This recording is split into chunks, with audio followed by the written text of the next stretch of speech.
জীবনে যখন একঘেয়েমি খুব লাগে তখন কখনো আমরা মাঝে মাঝে বেরিয়ে পড়ি বেড়াতে। মনে হয় যে সব কিছুই যেন ভুলে যাচ্ছি। মনে হচ্ছে যে নতুন স্বাদ আস্বাদ আবার যেন নতুন করে পাচ্ছি বেঁচে থাকার রসদগুলো। তাই আজকে গিয়েছিলাম মায়াপুরে। মায়াপুরে ছিল অনেক রকম, জানেন তো আপনারা, নতুন নতুন নতুন যে ইসকন মন্দিরটা হচ্ছে সেটা তো একটা এখনো পর্যন্ত উদ্বোধন হয়নি, কিন্তু পাশে যে পুরনো মিউজিয়াম বা ইস্কনের মন্দিরটা রয়েছে সেখানে আমরা গিয়েছিলাম। যাই হোক, আজকে কি প্রসাদও গ্রহণ করেছি জানেন? প্রসাদে ছিল অনেক কিছু। সে ছিল আপনার ভাত ছিল, এঁচোড়ে তরকারি ছিল, ডাল ছিল এবং চাটনি ছিল।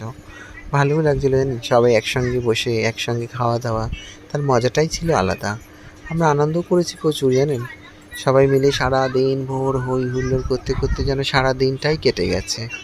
ও তারপর বেরিয়ে পড়েছিলাম বাইরে, কিছু শপিং করেছিলাম। ভেতরে ছিল জিনিসপত্রের অনেকটাই দাম, তাই ভেতরে আমরা করেছি বাইরে।